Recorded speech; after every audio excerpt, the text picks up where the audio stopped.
네, 오늘은 그들이 그 찌른 자를 보리라 라는 제목으로 여러분과 함께 하나님의 말씀을 나누고자 합니다. 여러분 혹시 보셨는지 모르겠습니다. 멜 깁슨이라는 아주 유명한 그 헐리우드 배우죠. 미국 배우가 감독을 한 영화인데 패션 오브 크라이스트라는 영화가 있습니다. 한번 우리 PPT를 보여주시죠. 아마 PPT를 보시면 아실 거예요. 그 영화가 여러분 아마 보셨을 겁니다. 제임스 카비잘이라는 배우가 예수님 역을 맡아서 열연을 했는데요.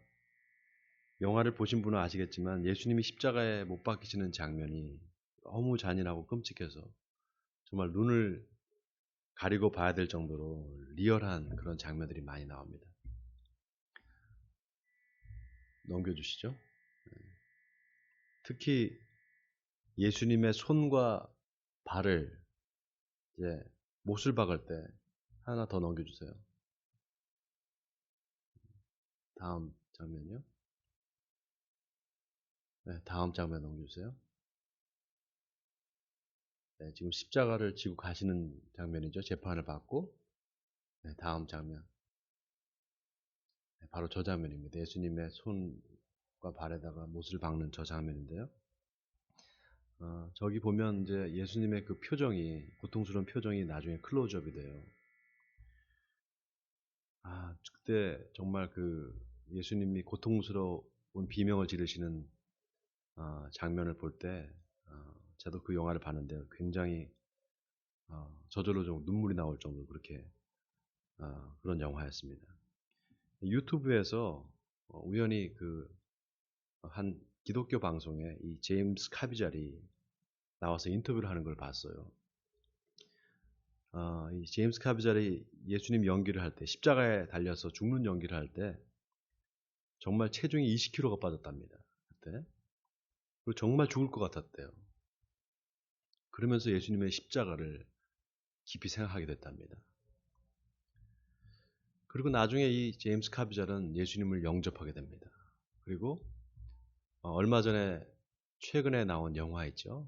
바울이라는 영화에 다시 출연을 하게 되죠. 그 누가 역을 맡아서 바울 옆에서 바울의 사역을 다 기록하는 누가 역을 맡았는데요. 아주 참 은혜롭게 봤습니다. 여러분 이 십자가형으로 죽는다는 게 얼마나 고통스러운 그런 일인지 모릅니다. 십자가형으로 죽는 사람이 십자가에 매달렸어도 금방 죽지 않는다 그래요. 최소한 하루 이상, 24시간 이상 고통을 받고 죽는답니다. 심지어는 2, 3일 동안 죽지 않고 살아있는 사람도 있다 그래요. 매달린 상태에서. 지구상에서 사람을 죽이는 그런 형태 중에서 가장 잔인한 형이 바로 십자가형입니다. 그리고 마지막 순간에, 숨이 안 끊어지면 마지막 순간에 다리를 부러뜨립니다. 정강이를. 나중에 하중이 밑으로 쏠리면서 횡격막을 압박해서 결국은 질식사로 죽게 되는데요. 마치 젖은 수건으로 입을 막고 숨을 쉬는 것 같은, 거의 이제 헐떡거리다가 나중에는 그 아주 극심한 고통으로 죽는 그 형벌이 바로 십자가형입니다. 왜 예수님은 그렇게 모진 십자가의 고통을 겪고 죽어야만 했을까요? 구약의 여러 선지자들이 메시아가 올 거를 예언을 했습니다. 이사야, 예레미야, 다니엘, 미가, 스가랴, 말라기, 수많은 선지자들이 예수님이 올 거를 예언을 했습니다. 그런데 메시아가 고난받는 종의 모습으로 올 거라고 예언한 선지자는 이사야가 유일합니다. 이사야는 메시아가 와서 고통스럽게 죽을 거를 예언을 했습니다. 바로 이사야서 53장이죠. 그는 실로 우리의 질고를 지고 우리의 슬픔을 당하였거늘 우리는 생각하기를 그는 징벌을 받아 하나님께 맞으며 고난을 당한다 하였노라. 그가 찔림은 우리의 허물 때문이요 그가 상함은 우리의 죄악 때문이라. 그가 징계를 받음으로 우리는 평화를 누리고 그가 채찍에 맞음으로 우리는 나음을 받았도다. 우리는 다 양 같아서 그릇 행하여 각기 제 길로 갔거늘 여호와께서는 우리 모두의 죄악을 그에게 담당시키셨도다. 이사야는 그리스도의 대속의 죽음을 마치 자기가 직접 본 것처럼 그렇게 정확하게 예언을 했습니다. 여러분, 예수님이 십자가에서 돌아가실 때 마지막으로 하신 말씀이 뭐였습니까? 다 이루었다 했죠. 다 이루었다. 지난 시간에 우리가 함께 봤는데요. 그 다 이루었다라는 말이 헬라어로 테텔레스타이, 정확하게 번역을 하면 이루었다가 아니라 이루어졌다라고 번역해야 만다 그랬죠. 뭐가 이루어졌느냐? 하나님의 말씀이 이루어졌다는 것입니다. 성경의 계시와 예언이 예수님의 삶에 다 이루어졌다는 거죠. 여러분, 우리가 뭘 믿어야 되느냐? 바로 이걸 믿어야 됩니다. 하나님의 말씀이 다 이루어질 거다. 여러분, 아멘입니까? 하나님의 말씀이 1.1획도 틀림없이 다 이루어질 거다. 성경 66권의 약속의 말씀이 내 삶에 이루어질 거를 믿는 거, 이게 바로 우리 신앙의 목표가 되어야 됩니다. 지난 시간에 이어서 오늘도 예수님의 십자가 죽음에 대해서 생각해 보려고 합니다. 예수님이 십자가에 못 박혀 돌아가신 날을 우리가 성금요일이다 이렇게 말합니다. 유대인들이 이 시간 계산법이 우리랑 조금 다릅니다. 우리는 하루의 시작이 아침이잖아요. 근데 유대인들은 저녁 6시입니다. 그래서 창세기에 보면 저녁이 되고 아침이 되니 둘째 날이라 이렇게 말하잖아요. 자, 예수님이 십자가에 못 박힌 시간이 정확하게 언제였는가 하면은 금요일 오전 9시입니다. 운명하신 시간이 오후 3시입니다. 정확하게 6시간 정도 매달려 있다가 돌아가신 거죠. 자, 그런데 3시간이 지나면은, 그러니까 오후 6시에 돌아가셨으니까 3시간이 지나면 그 다음 날이 되는 거죠. 저녁 6시가 되니까. 그 다음 날이 안식일이었습니다. 왜냐하면 금요일 저녁 6시부터 토요일 저녁 6시까지가 이제 안식일이거든요. 유대인들은 여러분 아시다시피 이 안식일을 아주 철저히 지킵니다. 그러니까 안식일에 시체를 나무에 매달아 놓는다는 것은 있을 수 없는 일입니다. 게다가 공교롭게도 그날이 또 6월절이 시작되는 날이었어요. 그러니까 안식일이면서 6월절이 시작되는 날인 겁니다. 그러니까 대제사장이나 서기관들 입장에서는 빨리 시체를 치우지 않으면 안 되는 상황이었던 거죠. 그래서 오늘 본문 31절에 보면 이 날은 준비일이라 유대인들은 그 안식일이 큰 날이므로 그 안식일에 시체들을 십자가에 두지 아니하려 하여 빌라도에게 그들의 다리를 꺾어 시체를 치워달라 하니 이렇게 나와 있습니다. 자, 안식일이 이제 곧 시작되는데 시체를 나무에 매달아 놓으면 안 되니까 다리를 꺾어달라고 빌라도한테 와서 부탁을 했다는 겁니다. 이 말은 아직 죽지 않고 살아있는 사람을 빨리 죽여주십시오 이렇게 부탁을 한 거죠. 참 이걸 보면은 대제사장과 서기관들이 얼마나 지독한 사람들인지를 알 수가 있습니다. 여러분, 안식일이 중요합니까? 사람이 중요합니까?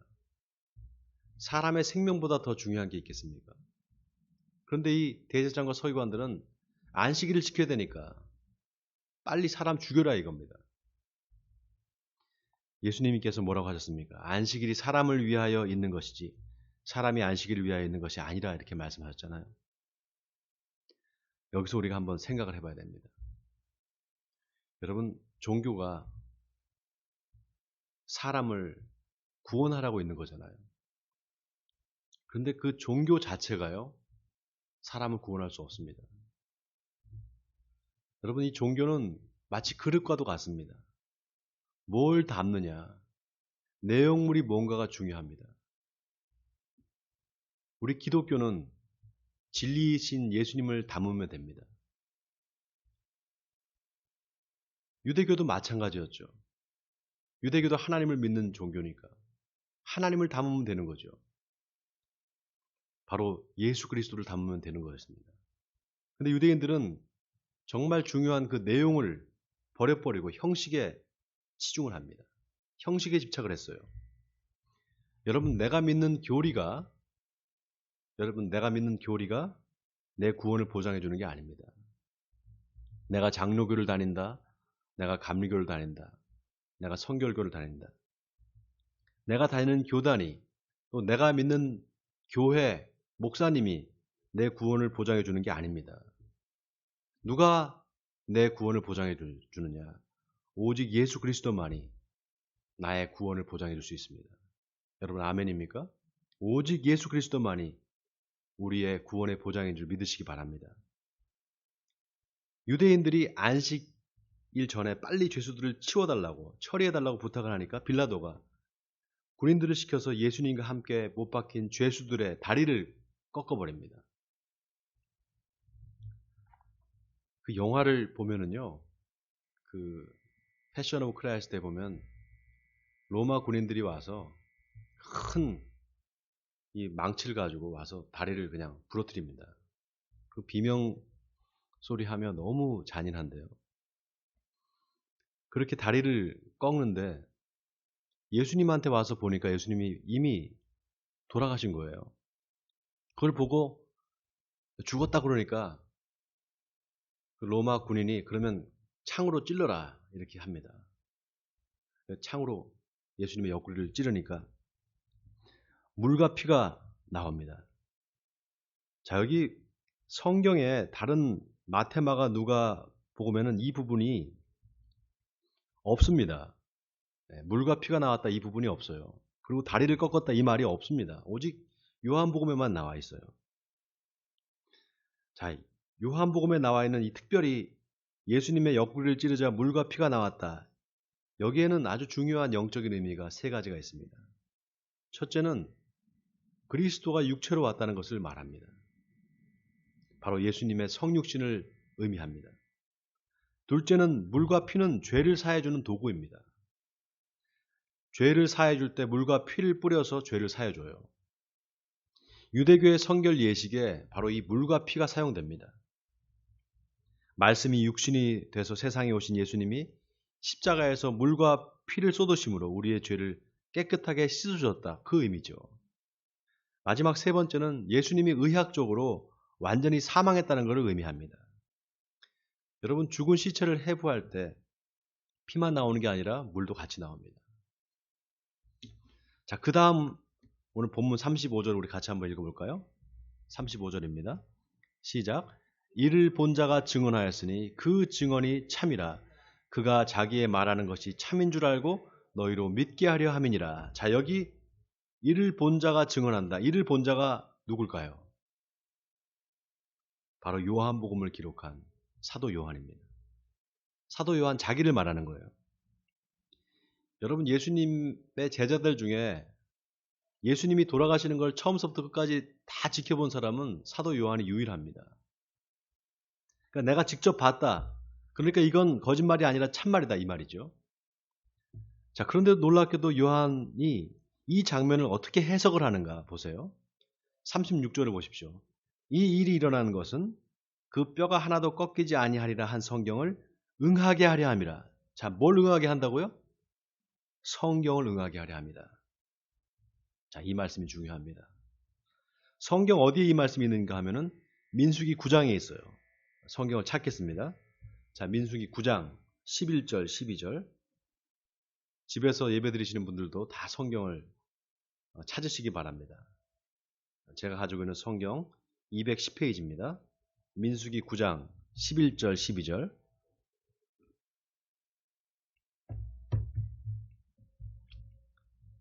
자, 우리 찾으셨으면 같이 한번 한 목소리 읽어볼까요?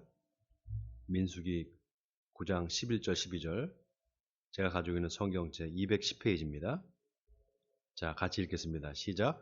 둘째 달 14째 날 해 진력 때 그것을 지켜서 어린 양의 무교병과 쓴 나물을 아울러 먹을 것이요 아침까지 그것을 조금도 남겨두지 말며 그 뼈를 하나도 꺾지 말아서 유월절 모든 율례대로 지킬 것이니라.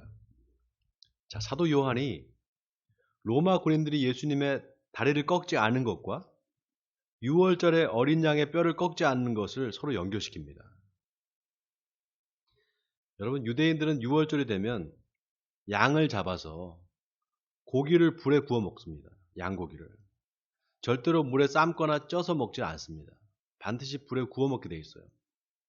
그리고 옷을 다 입고 그것도 신발을 신고 허리띠를 띠고 서서 고기를 구워 먹습니다. 왜냐하면 그렇게 애굽에서 탈출을 할 때 그렇게 했다는 겁니다. 그리고 또 하나 중요한 게 양을 잡아먹을 때 뼈를 꺾지 않습니다. 자, 예수님의 뼈를 부러뜨리지 않은 게 바로 그 예수님이 6월절 어린 양이기 때문이라는 거예요. 그러니까 성경 말씀이 이루어진 거다 이 말입니다. 자, 또 한 군데 성경을 찾겠습니다. 시편 34편입니다. 시편 34편 19절에서 20절, 제가 가지고 있는 성경 826페이지입니다. 여러분 다 성경을 찾으시기 바랍니다. 시편 34편 19절 20절 같이 또 우리 한 목소리 읽어보겠습니다. 합독하겠습니다. 시작. 의인은 고난이 많으나 여호와께서 그의 모든 고난에서 건지시는도다. 그의 모든 뼈를 보호하시며 그 중에서 하나도 꺾이지 아니하도다. 자, 여기도 뼈가 꺾지 않을 거라는 말씀이 나오죠. 자, 다윗이 민수기를 이게 인용을 한 겁니다. 그렇죠? 민수기, 아까 우리가 읽었던 그 민수기를 다윗이 인용을 하면서 메시아의 고난을 예언을 하는 거예요. 자, 거기 다윗이 예언한 대로 시편 34편 20절의 말씀이 이제 이루어졌다는 거예요. 자, 이제 다시 오늘 본문으로 돌아와 보세요. 다시 돌아와서 요한복음 19장 37절, 오늘 마지막 절인데요. 우리 같이 한번 보겠습니다. 자, 37절 시작. 또 다른 성경에 그들이 그 찌른 자를 보리라 하였느니라. 자, 이 말씀은 어디에 나오는 말씀인가? 다른 성경이라는데 이 성경은 어디냐? 바로 스가랴 12장입니다. 우리 또 찾겠습니다. 성경 오늘 많이 찾죠? 스가랴 12장 10절 1323페이지입니다. 이 짧은 성경 구절 안에 굉장히 중요한 의미가 담겨 있기 때문에 우리가 성경을 안 찾을 수가 없습니다. 자, 스가랴 12장 10절 우리 같이 한번 한 목소리를 읽어볼까요? 1323페이지인데요. 12장 10절. 자, 시작. 내가 다윗의 집과 예루살렘 주민에게 은총과 간구하는 심령을 부어주리니 그들이 그 찌른 바 그를 바라보고 그를 위하여 애통하기를 장자를 위하여 통곡하듯 하리라.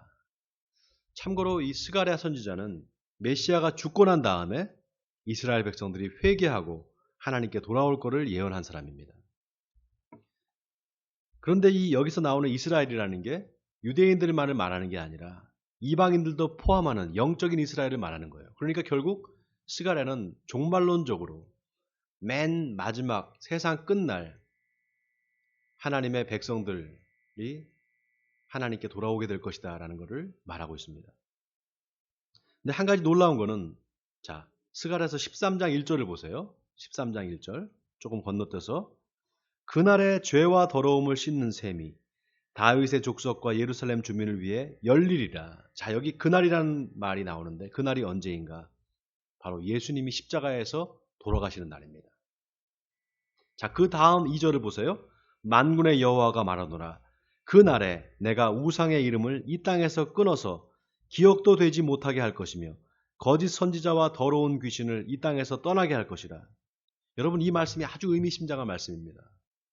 우상의 이름을 이 땅에서 끊어버리겠다. 여러분, 우상이 뭡니까? 우상이라는 말이 한자어입니다. 짝 우자에 형상상자입니다. 내 마음에 짝하는 것을 형상으로 만드는 것, 그게 우상입니다. 여러분, 예수님이 십자가에서 엘리 엘리 라바 사막다니, 나의 하나님 어찌하여 나를 버리셨나이까, 이렇게 말할 때 유대인들이 옆에서 뭐라고 말했습니까? 저가 엘리야를 부른다. 엘리야가 와서 구해주나 보자, 이렇게 말합니다. 여러분, 이게 어떤 뉘앙스입니까? 아니, 오병이어의 기적을 일으키고 물을 포도주로 만든 그 실력은 다 어디 가고 저렇게 힘없이 십자가에서 매달려 저러고 있나? 당신이 진짜 메시아라면, 진짜 하나님의 아들이라면 지금 당장 기적을 일으켜봐라. 십자가에서 내려와 봐라. 이런 뉘앙스입니다. 여러분, 생각해 보세요. 십자가에 달린 예수님을 보면서 봐라, 엘리야를 부른다. 그 엘리야가 내려와서 구해주나 보자, 이렇게 말하는 사람들의 그 마음속에 예수는 어떤 존재입니까? 엘리야가 와서 구해주나 보자.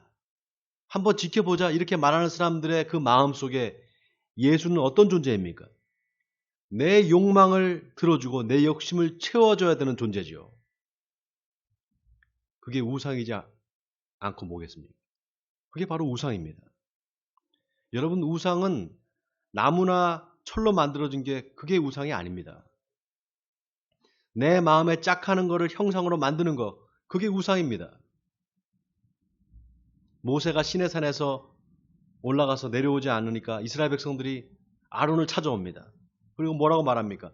당신 동생 모세는 시내산에 올라가서 죽었는지 살았는지 모르겠고 우리를 위해서 우리를 인도해낼 신을 만들어내라. 그래서 아론이 뭘 만들어주죠? 금송아지를 만들어주잖아요. 금송아지 우상을 만들어줍니다. 우리를 위해 우리를 인도해낼 신을 만들어내라. 이 말하고 저가 엘리야를 부른다. 엘리야가 와서 구해주나 보자. 둘이 뭐가 다릅니까? 똑같습니다. 여러분, 예수님을 십자가에 못 박으라고 외친 유대인들이 누구의 후손입니까? 우리를 위해 우리를 인도해낼 신을 만들어내라고 했던 그 사람들의 후손이잖아요.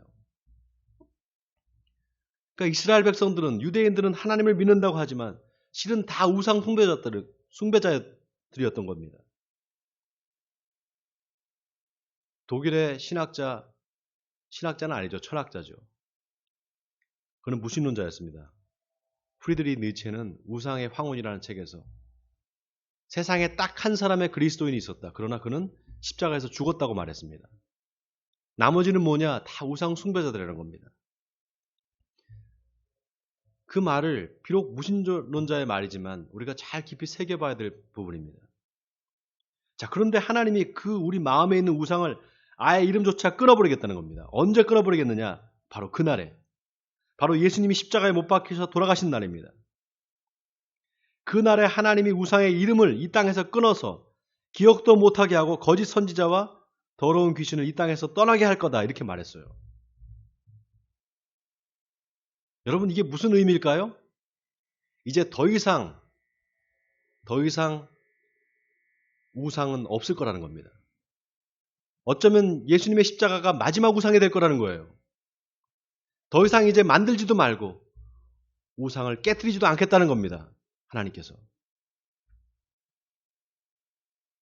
자, 그러면 사도 요한이 왜 스가랴 12장 10절을 인용하면서 그 말씀이 이루어졌다, 응했다라고 말하지 않고 그들이 그 찌른 자를 보리라 하였느니라 이렇게 미래형으로 했을까요? 여러분, 성경 우리가 잘 봐야 됩니다. 37절을 보면은요. 또 다른 성경에 그들이 그 찌른 자를 보리라 하였느니라, 이 시제가 미래형입니다. 바로 앞에서는 그랬잖아요. 36절에 그 뼈가 하나도 꺾이지 아니하리라 한 성경을 이루어졌느니라, 응했느니라 이렇게 말했잖아요. 그건 완료형입니다. 그러니까 예수님의 다리를 꺾지 않았다는 말이죠. 그 말씀은 이루어진 거죠. 그런데 스가랴 12장 10절의 말씀, 그들이 그 찌른 자를 보리라, 이 말씀은 아직 안 이루어졌어요. 영어 성경에 보면은 They shall look on him whom they pierced 이렇게 나와 있습니다. 직역을 하면 그들이 그를 볼 것이, 그들이 창으로 찌른 그를 볼 것이다 이 말입니다. 그들이 그를 볼 것이다. 그들이 창으로 찌른 바로 그를 볼 것이다 이 말이죠. 시제가 미래형입니다. 왜 이게 중요한가? 여러분, 사도 요한이 요한복음만 쓴 게 아니에요. 또 뭘 썼습니까? 요한계시록을 썼잖아요. 자, 요한계시록 1장 7절에 우리 한번 찾아볼까요? 요한계시록 1장 7절입니다. 399페이지. 자, 요한계시록 1장 7절. 자, 우리 같이 한번 읽어볼까요? 한 목소리로. 시작.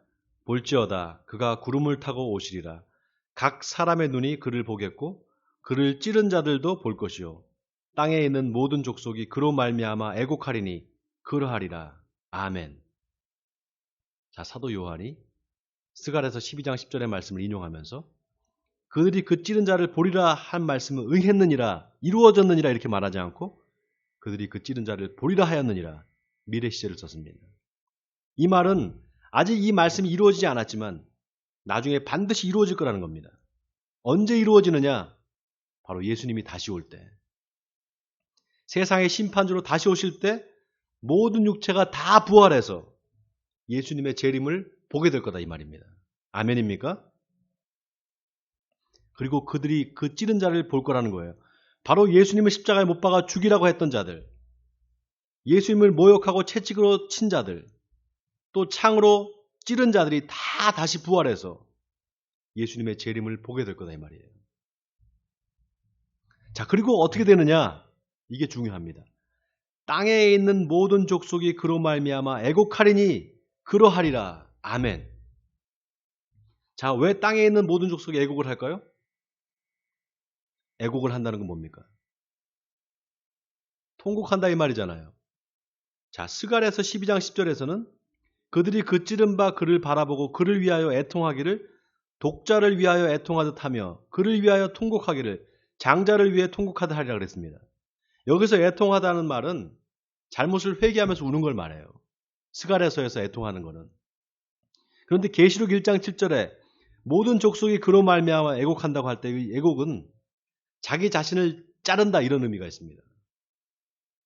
동사로 곱손타이라는 말을 썼는데요. 이 말은 뭐냐? 모든 족속이 예수님의 재림을 보고 애곡하는데 왜 애곡하느냐? 그 심판의 두려움 때문에 애곡하게 될 거라는 겁니다. 여러분, 예수님이 십자가에 돌아가실 때 많은 사람들이, 그 현장에 있던 사람들이 많이 애통을 했습니다. 누가복음 23장에 보면 예수님이 십자가를 지고 가실 때 가슴을 치면서 슬피 우는 여자의 큰 무리가 따라왔다고 나와 있습니다. 그때 예수님이 그들을 보면서 예루살렘의 딸들아 나를 위하여 울지 말고 너희와 너희 자녀를 위하여 울라 이렇게 말씀하셨습니다. 그러면서 보라 날이 이르면 사람이 말하기를 잉태하지 못하는 이와 해산하지 못하는 배와 먹이지 못한 젖이 복이 있다 하리라. 그때의 사람이 산들을 대하여 우리 위에 무너지라 하며 작은 산들을 대하여 우리를 덮으라 하리라고 말씀하셨어요. 여러분, 이 말이 뭡니까? 세상의 마지막 끝이 올 때, 마지막 종말이 올 때 두려워 떠는 자들이 있을 거라는 겁니다.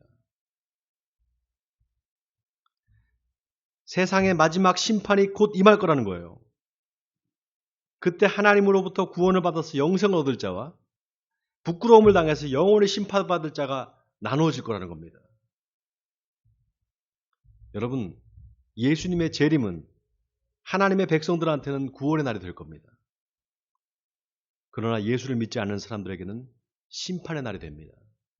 사랑하는 성도 여러분, 오늘 본문에서 사도 요한이 우리에게 주는 메시지가 뭡니까? 그것은 하나님의 말씀은 반드시 이루어진다는 것입니다. 그리고 우리가 뭘 믿어야 되느냐? 바로 그 하나님의 말씀이 이루어질 것을 믿어야 된다는 거예요. 그리고 그 말씀이 다른 사람이 아닌 내 삶에 이루어 주옵소서. 이렇게 하나님께 기도해야 된다는 것입니다. 원하기는 신구약 66권의 하나님의 말씀이 저와 여러분의 삶에 모두 이루어지는 역사가 있기를 주님의 이름으로 간절히 축원드립니다.